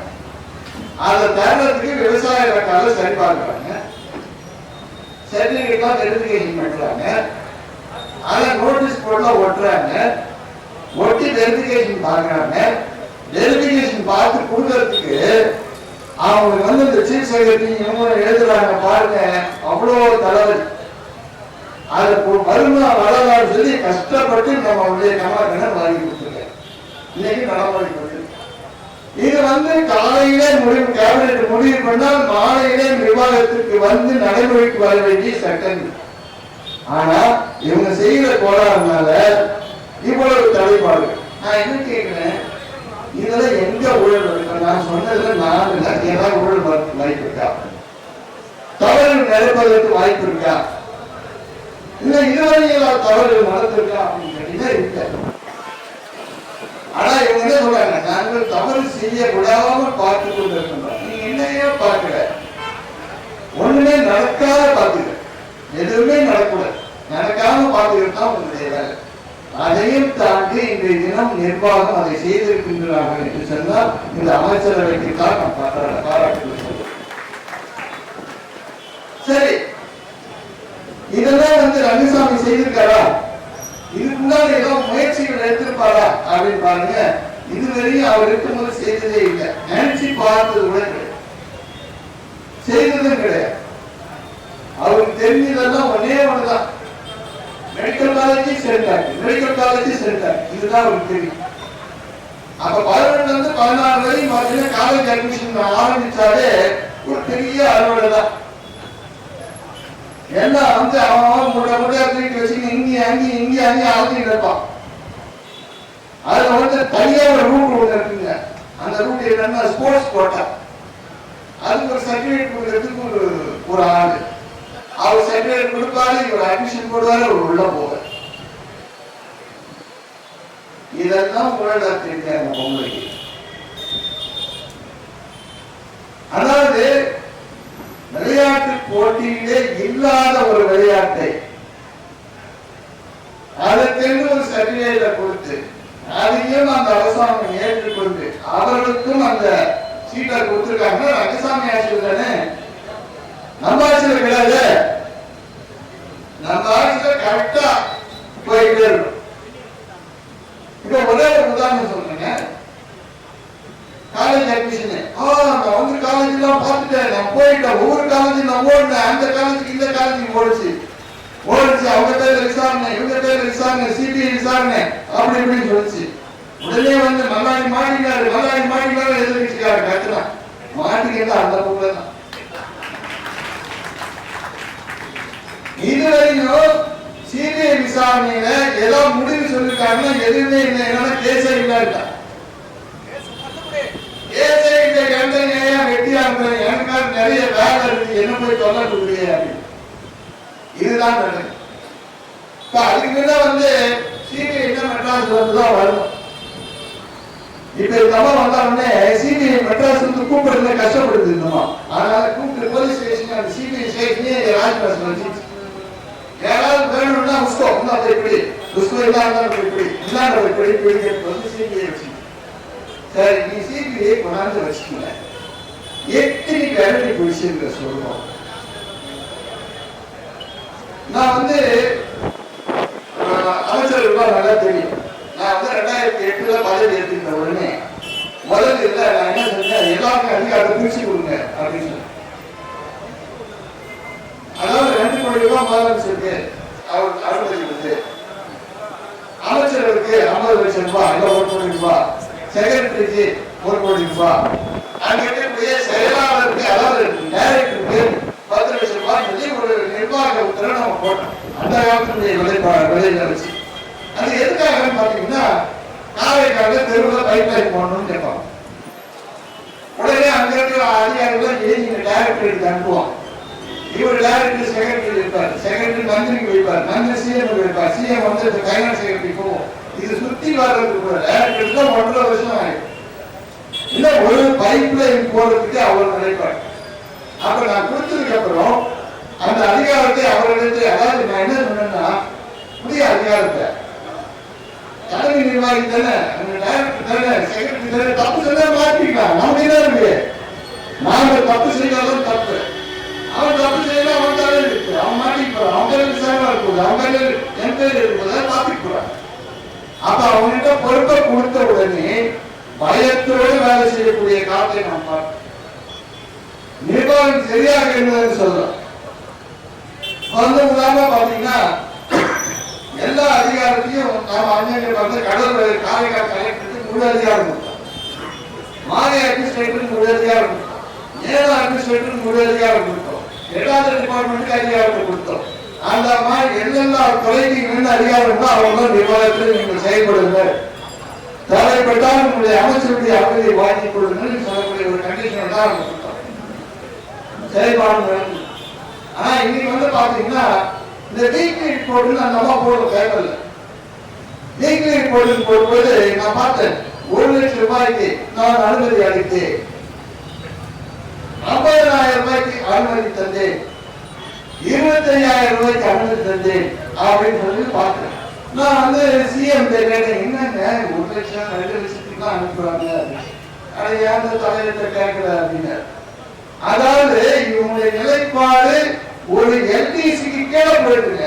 ஒரு எல்டிசி செய்யக்கூடிய வேலை நான் என்ன கேட்கிறேன், தப்பு நடந்ததுன்னா அவன் பொறுப்பு. இப்ப நான் என்ன கேட்கிறேன், நீங்க ஒரு டைலர் வந்து பார்த்தேன் 1900 டெண்டர் வைக்கிறாங்க, அனுமதி கொடுத்தாச்சு, டெண்டர் வைக்கிறாங்க. டெண்டர் சாங்ஷன் பண்றதுக்கு அந்த எக்ஸிகியூட்டிவ் இன்ஜினியர் தான் பவர், எஸ்சிக்கு தான் பவர். ஆனா அந்த டெண்டர் இந்த மாதிரி தான் போகுது. சரி, நாளைக்கு அந்த டெண்டர்ல ஊழல் நடந்தது என்று சொன்னால் முதல்ல மாற்றவங்க யாரு? அந்த ஆளுநர் தான். ஏன்னா நீதான் கையெழுத்து போட்டிருக்க, உன் கையெழுத்துல அனுமதி ஆகுதுன்னு சொன்னா முழு பொறுப்பு ஒன்றுதான், கீழே இருக்கிற பொறுப்பே கிடையாது. இதுதான உண்மை. ஆனா பொறுப்பை ஏற்றுக்காது, நான் எனக்கு இருக்கிறாரு, அங்க டாக்டர் இருக்காரு, அங்க செக்ரட்டரி இருக்காரு, அவங்க மந்திரி இருக்காரு, அவர் பார்த்துப்பாரு, இவர் பார்த்துப்பாரு, கையை காட்டும். நான் வீட்டுல ஒரு இடத்துல கேட்டேன், கிருஷ்ணகிரி பக்கத்துல ஒரு டாய்லெட் கட்டிருக்கேன், பயோ டாய்லெட் சொல்லி. அப்ப நான் வந்து போய் ஜனங்கள்லாம் நடந்து போகும்போது சொல்லுவாங்க, அந்த பயோ டாய்லெட் வேலையை செய்யணும், ஒரே நாத்தாடி நடக்க விட முடியல அப்படின்னு சொல்லுவாங்க. சரி, என்னதான் விசாரிப்பாங்க பார்த்தா அது கவர்னர் உத்தரவு கட்டுறது. சரி, யாருதான் பாக்குறாங்க பார்த்தா பீடபடி போகணும். ஐயா எனக்கு அதுக்கு சம்பந்தம் நான் பார்க்கல. சரி, உள்ளாட்சி துறையை கேட்டேன், நீங்க தான் பாத்தீங்க சார், எனக்கு இருந்தது சாலை கொடுத்தாங்க, அதான் சார் எனக்கு தெரியும். சரி, அப்புறம் வந்து டிஆர்டிஐ கேட்டேன், எனக்கு தெரியாது சார், பணத்தை மட்டும்தான் நான் கொடுத்தேன், எனக்கு தெரியாது. இப்படியே யாருக்குமே தெரியல. ஆனா அந்த டாய்லெட் வேலை செஞ்சாங்கன்னா வேலையே செய்யல. 2 நாள் தான் வேலை செய்யணும், 2 நாளைக்கு மேல டாய்லெட்டே வேலை செய்யல. நான் அந்த மாதிரி கேட்டேன், ஒரு ஏர்போர்ட்ல சந்திக்கிற நேரத்துல, என்னமா உன் பேர் தான் மூடுது, நீதான் அந்த டாய்லெட்டை கட்ட சொன்னியா, அந்த டாய்லெட்டுக்கு வந்து ட்ரைனேஜ் கனெக்ஷனே இல்ல, ட்ரைனேஜ் கனெக்ஷன் இல்லாதனால அந்த டாய்லெட்டை யூஸ் பண்ண முடியாம மூடியே கிடக்குது, பொறுப்பு ஒன்றுதான் சொல்றாங்க, நான் விசாரிச்சு பார்த்துட்டேன் அப்படின்னு சொன்னேன். இல்ல இல்ல, எனக்கு அதுக்கு சம்பந்தமே கிடையாது, நான் பார்க்கவே இல்லை, நான் போகவே இல்லை, நான் எனக்கு எதுவுமே தெரியாது அப்படின்னு. இது ஒரு உதாரணம். இன்னொன்னு வந்து பாருங்க, நல்லா யோசனை பண்ணி பாருங்க. ரெயின்போ நகர்ல தண்ணி குடி தண்ணி பிரச்சனை, உப்பு தண்ணி, அங்க வந்து ஆர்ஓ பிளான்ட் போடணும், மத்திய அரசாங்கத்துடைய திட்டம். இந்த ஆர்ஓ பிளான்ட் போறதுக்கு டெண்டர் விடுறாங்க, டெண்டர் விடுறாங்க, மாத்தி மாத்தி மாத்தி விட்டு எத்தனை வருஷமா விடுறாங்கன்னா 5 வருஷமா விட்டுறாங்க. பிளான்ட பெருசாக்குறாங்க, சின்னதாக்குறாங்க, அப்புறம் பெருசாக்குறாங்க, அப்புறம் சின்னதாக்குறாங்க, இப்படி மாற்றி மாற்றி அதை பண்ணிட்டே இருந்து இது வரைக்கும் அவங்க அந்த பிளான்ட ஆரம்பிக்கவே இல்லை. கேட்டா அவங்க வந்து சிக்கல் கொடுக்குறாங்க, அவங்க வந்து என்ஜிஓ வச்சு கைத போட்டுன்னே இருக்கிறாங்க, என்ஜிஓக்கே ஏதாவது பதில் சொல்ல முடியல அப்படின்னு சொல்லக்கூடிய ஒரு நிலைப்பாட்டு தான் பாருங்க. அவங்க என்ன பண்றாங்கன்னா, எதையாவது ஒண்ணுன்னா ஒரு என்ஜிஓ வச்சுன்னா அதிகாரிகளை மிரட்டல், அந்த என்ஜிஓ வச்சு ஒரு பெட்டிஷனை போடுறது, அந்த என்ஜிஓ நேரடியாக தன்னுடைய அலுவலகத்தில் வைத்துக் கொண்டு அதிகாரிகளை அழைத்து அவர்கள் முன்னாலே மறைக்கிறது, இப்படி எல்லாம் செய்துட்டு இருக்காங்க. இது வந்து ஒரு ஆளுநருக்கு அழகா என்பதைத்தான் நான் கேட்கிறேன். இப்ப வந்து ஒன்றுல நல்லா தெரியும், ஏஎப்பி நிர்வாகத்தை பத்தி பார்க்கும் பொழுது ஏஎப்பி வந்து திருப்பி ஓட்டணும்னு சொல்லி நாம கேட்கணும். நாம வந்து இங்க போன ஆண்டு டிசம்பர் ஜனவரியில நாம் வந்து கட்சியை சார்ந்த அனைத்து தொழிற்சங்கங்களை அழைச்சிட்டு டெல்லியில போறோம். டெல்லியில போய் அங்க இருக்கக்கூடிய உண்ணாவிரத்தை நடத்திவிட்டு அங்க இருக்கக்கூடிய நெசவாளத்துறை அமைச்சரை சந்தித்து பேசுகிற நேரத்துல நான் வந்து யோசனை பண்றேன் அப்படின்னு சொல்றேன்.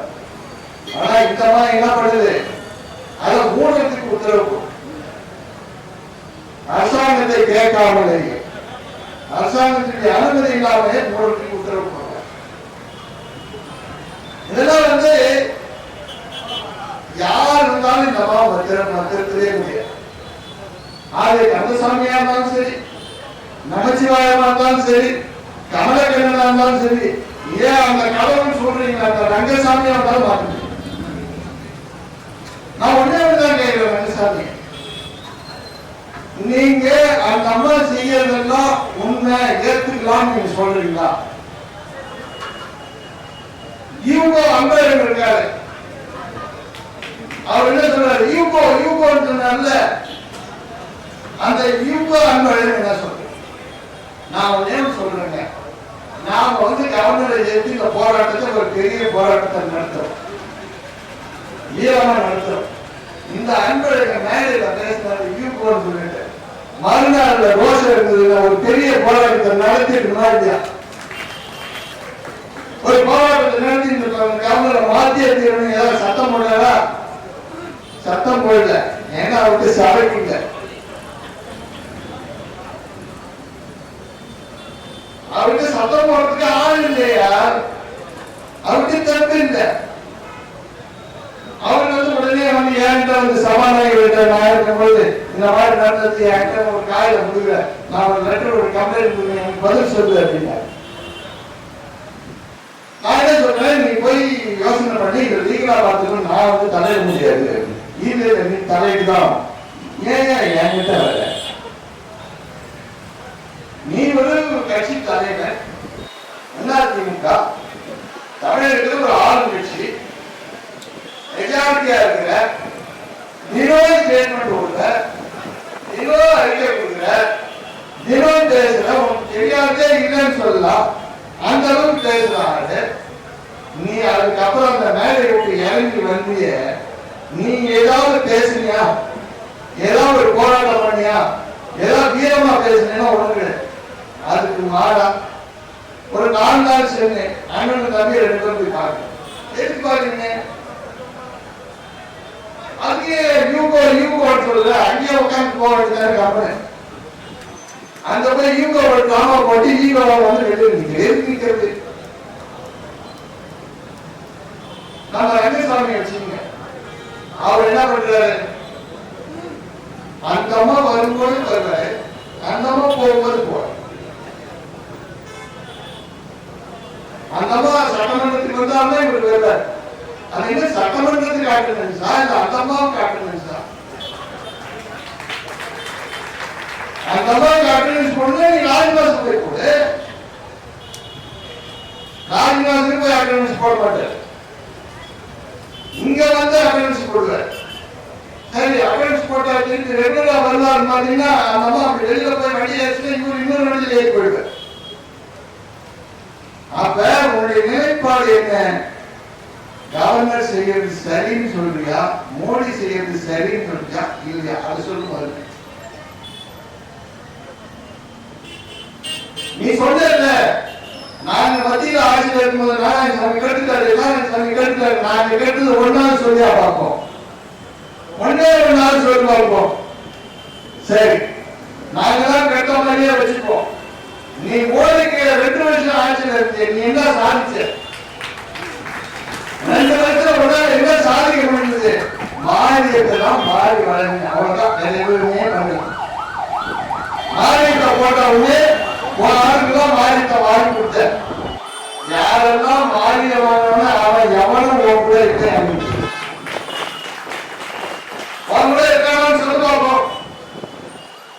ஒரு மாறி வாங்கின கூட உன்கிட்ட வெளியில வேண்டாம், உன்னை காட்டி கொடுத்து ரெடியா இருக்கான்.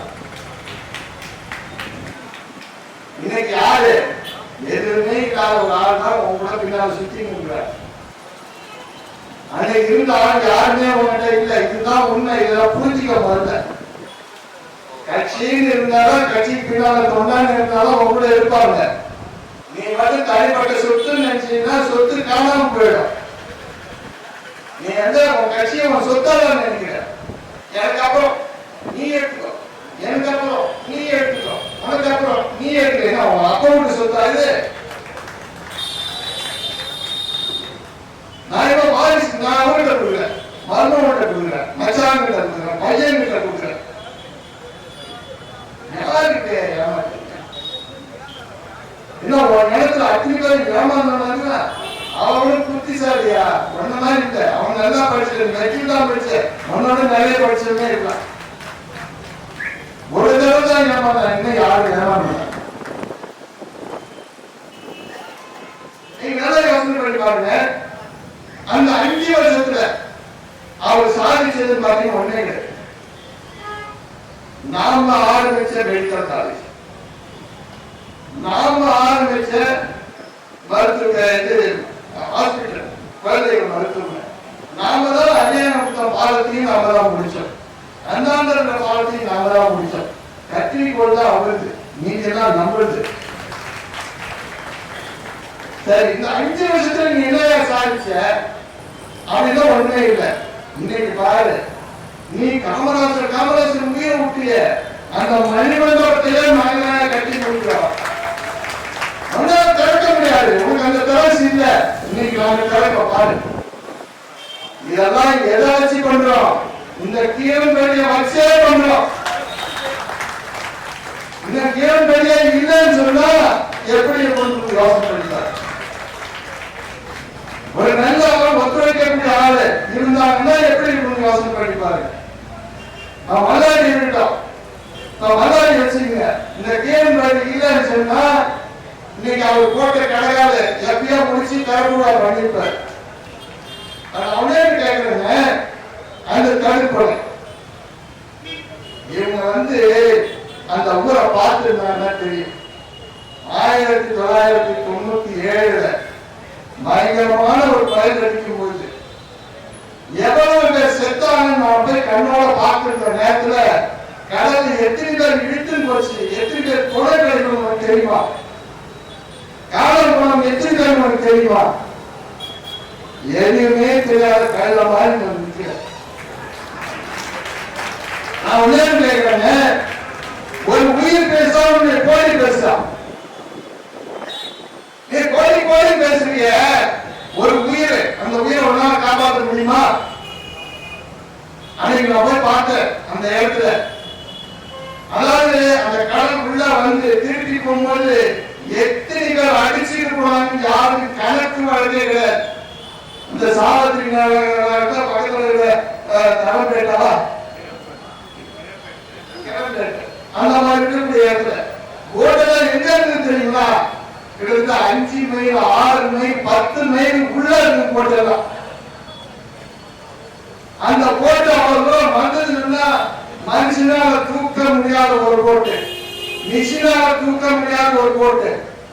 கடல் தூக்கி அடிச்சுக்கணும். அந்த 5 மைல் கண்டாண்ட போட்டுனா கடலுடைய வேகம் எப்படி இருக்குன்னு யோசனை பண்ணிப்பாரு. இந்த வேகத்தெல்லாம் பார்க்கிற நேரத்துல இந்த பொம்மலுக்கு ஏதாவது தெரியுமா? பார்த்து இருக்குமா? ஒரு உயிரை காப்பாத்திருக்குமா? எதுவுமே தெரியாதது. இன்னைக்கு கடலை தடுப்பது வேணுமா? இவங்க கட்டலாமா, அவங்க கட்டலாமா, உட்காரலாமா, எழுந்திரிக்கலாமான்னு கேட்கிறீங்க. அந்த தடுப்பணை கட்டுறதுக்கு நீ ஏதாவது ஒரு முயற்சி எடுத்திருக்கியா? ஒரே ஒரு சின்ன முயற்சி. அண்ணாடி எலெக்ஷன் நடக்க போகுது, எப்படியாவது ஒரு கஷ்டப்பட்டு வாங்கி என்ன உண்டேகள் பண்ணி தான் கையெழுத்து வாங்க.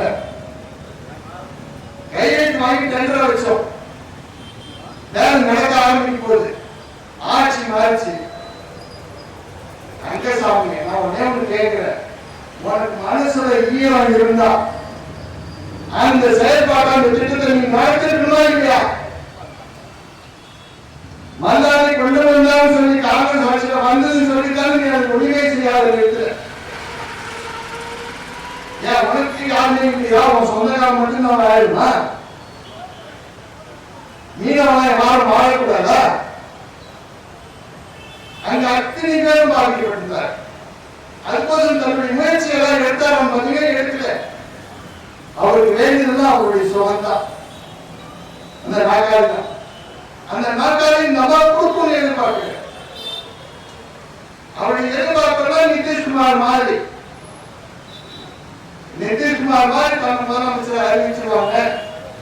நாம மைனாரிட்டியா இருந்தாலும் எப்படியாவது காங்கிரஸ்ல ஆரம்பித்து இங்க இருக்கக்கூடிய கட்சியில் ஆரம்பித்து தனக்கு ஒரு ஆட்சியை கையில கொடுத்துருவாங்க அப்படின்னு நினைக்கிறேன். நான் ஒன்னே சொல்றேங்க, பாண்டிச்சேரி தீகார் கிடையாது, பாண்டிச்சேரி ஏமாந்தம் கிடையாது, இங்க இருக்கிறவங்க நிதிஷ்குமார் கிடையாது. இங்க இருக்கிறவர்கள் சுதந்திரத்தை முழுமையாக பாடுபட்டு பெற்றவர்கள், முழுமையாக அறிந்தவர்கள் சொல்லணும். அதனால நீங்க நினைக்கிற மாதிரி எல்லாம் உங்க நாற்காலி உங்க வீட்டுல நிற்கும் எதிர்பார்க்காதீங்க. முதல்ல சுதந்திரத்தை வாங்குங்க, நீங்க போராட்டத்துக்கு வாங்க. முதல்ல சுதந்திரத்தை வாங்குவோம், வாங்கி நம்ம போட்டியில் நிற்போம். நீங்க நானும் நிற்போம், ஒன்றும் தப்பு கிடையாது. காஷ்மீர்ல பாருங்க, காஷ்மீர 3 துண்டா உடைச்சாங்க. லடாக்னு ஒண்ணு, காஷ்மீர் ஒண்ணு, ஜம்முன்னு சொல்லி 3ஆ பிரிச்சாங்க. பிரதேசமா மாற்றிட்டாங்க. காஷ்மீரையும் அந்த ஜம்முவையும் அதுவும் ஒரு யூனியன் பிரதேசம் ஆக்கினாங்க. ஆக்கிட்டு கைய கால உடைச்சு அங்க இருக்கிறாங்க. அங்க இருக்கக்கூடிய மெஹபூபான்னு சொல்லக்கூடிய அந்த முன்னாள் முதலமைச்சர் என்ன சொல்றாங்க, இந்த மாநிலத்திற்கு முழு மாநில அந்தஸ்து வாங்குகின்ற வரை நான் தேர்தலில் போட்டியிட மாட்டேன் என்று சொல்லக்கூடிய ஒரு வாக்குறுதியை தந்திருக்கிறார். பருக் அப்துல்லா அலியா சொல்றார், 2 பேரும் எதிரென்று அணியில் இருக்கக்கூடியவர்கள். 2 பேருமே என்ன சொல்றாங்க, மாநிலத்தினுடைய மக்களுடைய சுதந்திரம் தான் எங்களுக்கு ஃபர்ஸ்ட், நீதியெல்லாம் அரசியல் எல்லாம் பதவிகள் எல்லாம் அப்புறம் தான் அப்படின்னு சொல்றாங்க. உனக்கு மனசு வரலையே, உனக்கு நினைக்க வரலையே, உனக்கு கனவு இருக்கிறது கூட நாங்கள் எப்படியாவது இந்த பொம்பளை எல்லாத்தையும் கேட்டுட்டோம், தனக்கு நல்ல பேர் வரும் அப்படின்னு நினைக்கிறாங்க. மக்கள் தான் நல்லா புரிஞ்சுக்கிறாங்க. ஊரை கெடுத்தது இந்த தாயா இந்த ஊருக்கு போனா சரியா போடுங்க. இப்ப நான் யோசனை பண்ணேன், எல்லாத்தையும் அவர் ஒரு தொகுதியில் கொடுக்குறாரு, ஒரே இடத்துக்கு செய்யறாரு, அந்த ஊருக்கு கொடுக்கல அப்படின்னு நான் இந்த நாள் என்னுடைய மையாட்சியில போய் பார்க்கிறேன். மற்ற தகுதியை விட மோசமா இருக்கு. சரி, எப்படி அவர் ஓட்டு போடுறாங்க அப்படின்னு பார்த்தேன். அவருக்கு இருக்கக்கூடிய 4-8 பூத்து தான் அவர் கையில வச்சிருக்காரு, அவருடைய சொந்த பந்தங்கள். அந்த 8 பூத்துல இருக்க ஓட்டை வச்சுதான் மீதி ஓட்டை நிரட்டி வாங்குறாரு. அப்ப அவருடைய அரசியல 8 பூத்தல் தான் இருக்கு, வேற எதுவுமே இல்ல. எதிரியா அந்த 8 பூத்து தான் கொடுக்குற. அந்த தொகுதியில இருக்கக்கூடிய மக்கள் மற்றவங்க எல்லாம் கொடுக்கறவங்க கிடையாது. நான் இருந்து பார்க்கும்போது ஒவ்வொரு இடத்தையும் சுத்தி பார்த்தேன், கையை சுத்தி பார்த்தேன். சுத்தி பார்க்கும்போது நல்லாவே தெரியும். ஆனா இப்பதான் ஒரு குட்டி வருது. எப்ப வருது? எதிர்கட்சி ஆரம்பிக்கிறோம். ஐயோ, ஓட்டு போயிடுச்சுன்னு என்ன பண்றது? நெருங்கி போச்சு, ஓட்டு 1300 ஓட்டு நிற்கிறோம். அடுத்த வருமா வராதான்னு தெரியல. இப்ப என்ன பண்றாரு, நாடாளுமன்ற உறுப்பினர் ராஜ்யசபா பத்தெல்லாம் வாங்கி அந்த செலவு பண்றாரு. எப்படியாவது ஜெயிச்சிடலாமான்னு சொல்லிட்டு ஜனங்க நல்லா புரிஞ்சீங்கன்னா தம்பி நீ போயிடலாம், நீ கெடுத்ததெல்லாம் போதும், இதுக்கு மேல எங்களுக்கு கெடுக்காது அப்படின்னு சொல்லக்கூடிய அளவுதான் அங்க இருக்கக்கூடிய தொகுதியில் இருக்கக்கூடிய மக்கள் எல்லாம் இருக்கிறார். சரி, இந்த பிஜேபி பாருங்க. பிஜேபி என்ன சொல்றாங்க, நாங்க ஆட்சி அமைச்சிருவோம், ஏன்னா இவங்க வராங்க அவங்க வராங்க, எல்லா கட்சியும் சேரலாம்னு சொல்றாங்க. யார் சொல்றது? சாமிநாதன் சொல்ற. நான் ஏன் சொல்றேன், அவருக்கு நீங்க மறுபடியும் அந்த தொகுதியிலிருந்து வெற்றி பெறுவீங்களா? உங்களால் வெற்றி பெற முடியுமா? முதல்ல உங்களுக்கு சீட் இருக்கா? சீட் இருந்தா ஜெயிப்பீங்களா? என்ன காரணம்? நீங்க என்ன நினைக்கிறீங்க எனக்கு தெரியும். என்னன்னா நாம எலெக்ஷன்லயே நிக்காம பதவி வாங்கிக்கலாம் பாக்குறேன். எலெக்ஷன்லயே நிக்காத பதவி வாங்கிக்கலாம் பாக்குறேன். நான் ஒன்னே சொல்றீங்க, உன்னுடைய மாநில தலைவர் பதவியே இன்னும் எத்தனை நாட்கள் என்பதுதான் கேள்விக்குறி. நீ எவ்வளவு நாளைக்கு இருக்க பாரு. உங்க அப்பா காங்கிரஸ் காரணையா? உன் உடம்புல உங்களுக்கு பூரா காங்கிரஸ் சட்டம். இன்னைக்கு நீ காங்கிரஸ் நான் உங்களை சேர்த்துக்கிறேன். ரொம்ப நாள் கேட்க முடியாது, இன்னும் கொஞ்ச நேரம் தான். நாட்டு எடுக்கலாம். நீ எப்போ வரப்போ நாங்க நாள் குச்சி வச்சுட்டோம், நீ தான் வரணும். இது ஒரு கட்சி. இன்னொரு ரங்கசாமி என்ன கேட்கிறாரு, நாம இந்திரா நகர்ல இருக்கலாமா, கதிர்காமத்தில் நிற்கலாமா, தட்டாஞ்சாலையில் நிற்கலாமா தேர்தல். 3 தொகுதியும் தொகுதி தாங்க. ஏன் நீங்க இடத்த பாக்கல? இடத்த தேர்தலுக்கு காரணம் என்ன? உனக்கே உன் கீழ்த்தலைவர் பிச்சு போயிருக்குன்னு தெரியும்.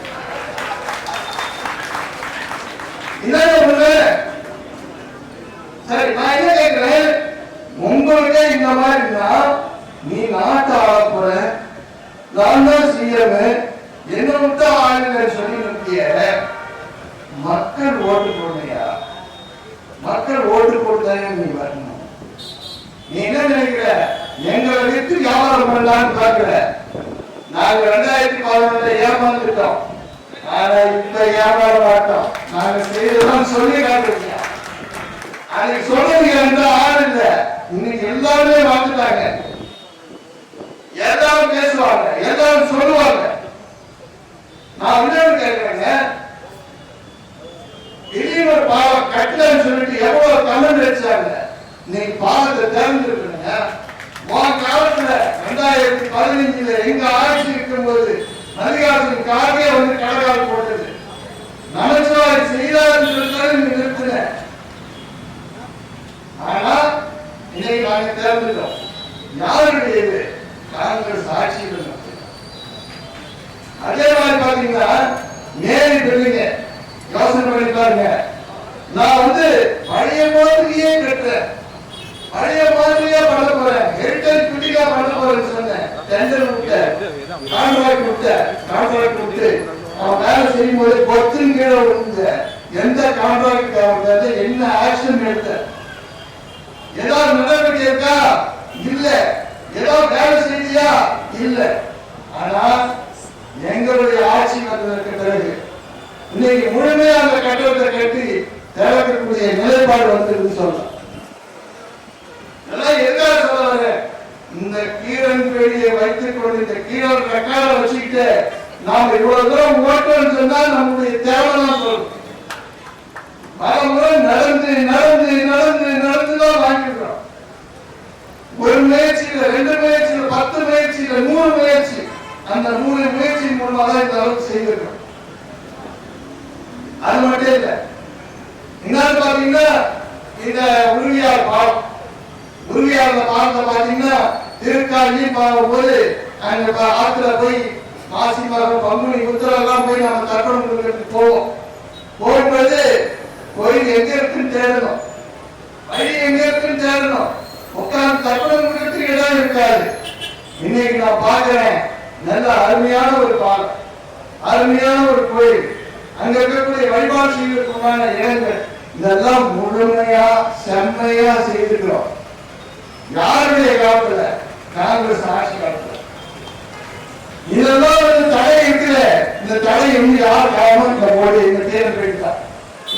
நான் வந்து அமைச்சராக சொன்னேன், அதை சீக்கிரம் தர அப்படின்னு சொன்னேன்.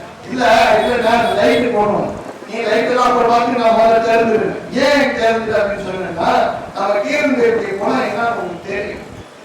அது என்ன பண்ணுன்னா, எங்க ஏதாவது இருக்குதுன்னு பார்த்துட்டே இருக்கும். உடனே அதை போய் திறந்து பண்றது திறந்து உடனே இது அது திருட்டு படம். கோவாவில் ஒரு பாலம் கட்டுவாங்க, ஒரு ஆற்று பாலம். அந்த ஆற்று பாலத்தை இந்திரா காந்தி வந்து திறக்கணும்னு சொல்லி அவங்க காத்துட்டு இருக்கிறாங்க. இந்த அம்மா என்ன பண்ணுது, எஸ்பியா இருந்தது, எஸ்பியா இருந்துட்டு அந்த பாலத்தை போய் திறந்து வந்துச்சு. நான் என்ன கேட்கிறேன், ஒரு வீரமான பொம்பளையா இருந்தா, ஒரு கெட்டிக்கார பொம்பளையா இருந்தா, நீ அந்த பாலத்தை கட்டி தரணும்னா எவ்வளவு கட்ட மூட்டை நீ உள்ள புண்ணு நான் கட்ட முடியும் சொல்லி யோகிதா இருக்கு. அந்த மாதிரிதான். அதனாலதான் நான் என்ன சொன்னேன், அமைச்சராக இந்த பொம்பளை நம்பாதான் தருது.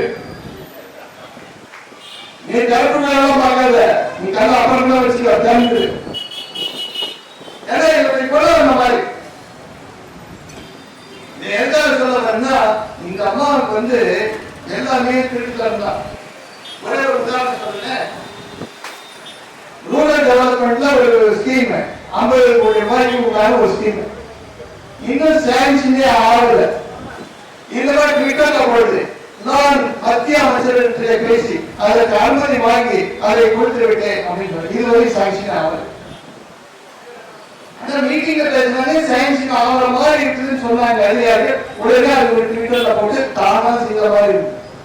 ஏன் இதை சொல்றேன்னா, இது நான் ஒரு 10 தடவையா நான் ஆபீஸ்க்கு நடந்திருக்கேன்.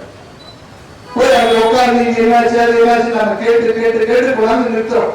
ஆனா அதுல பேர் எடுத்துக்கணும்னா அதை போடு. நான் என்ன கேட்கிறேங்க, இந்த அமைச்சராகும், இந்த முதல் அமைச்சராகும் கோப்பெல்லாம் அனுப்புறோம் இல்லையா, நாம வந்து இந்த கோப்பை நமக்கு அவர்களுக்கு அனுப்புறோம்னா நம்ம ஏதாவது ஒரு ட்விட்டர்ல போறோமா கிடையாது, வீக்லி ரிப்போர்ட் போறோமா இல்லை, ஆனா அந்த பொம்பளை ஒரு வீக்லி ரிப்போர்ட் போட்டு என்ன வீக்லினா இதை நான் சுத்தம் பண்ணேன். நீயா பண்ண நான் தான் கையெழுத்து போட்டேன். நீ கஷ்டப்பட்டு அந்த கையில வாங்கி அதுல இருக்கக்கூடிய நிலைப்பாடுகள் இருக்கு குறைபாடுகள் யாரெல்லாம் செய்யல அப்படின்னு சொல்லி கேட்டு அந்த கையில வாங்கியிருந்தா ஒரு கஷ்டம் தெரியும். அந்த கை கூட நடக்கிறது யாருன்னு பாத்தீங்கன்னா மந்திரி எவ்வளவு இருந்தான். அந்த மந்திரிகளை கூட அந்த கையில கூட வைக்கிறதுக்கு அந்த அதிகாரத்தை எவ்வளவு கொல்லப்படுவாங்க உனக்கு தெரியுமா?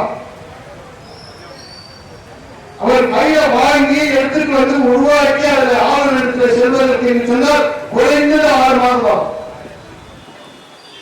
அந்த 6 மாதத்தில் அவன் கஷ்டப்பட்டத ஒரே நிமிஷத்தில் தீர்ப்பு எடுக்கிறியா? உனக்கு என்ன யோகிதை இருக்கு? உனக்கு சந்தேகம் என்ன அதிகாரியை கூப்பிடு, உனக்கு சந்தேகம் என்ன அமைச்சரை கூப்பிடு. என்னப்பா இது என்ன இருக்குது, இது என்ன கேட்டா வரைக்கும் சொல்ல போறேன். நான் சொல்றேன் இந்த பொருளை பற்றி. கமலக்கண்ணன் அந்த விவாதத்தில் நான் வரேன்னு சொல்றாரு. அதிகாரியுடைய கூட்டத்தில் நான் வந்து கலந்துக்கிறேன்னு சொல்றாரு. ஆன்லைன் கூட்டத்தில் கலந்து கூடாதுன்னு தடை போடுறாங்க. அதே மாதிரி மல்லாடி நான் வந்து பார்க்கணும் எனக்கு டைம் கூட கேட்கிறாங்க. இவருக்கு கொடுக்க மாட்டாங்க. இவர் போய் பொதுமக்கள் கொடுக்கக்கூடிய அந்த ஜீவன் இன்ஃபர்மேஷன் கொடுக்கிறாரு.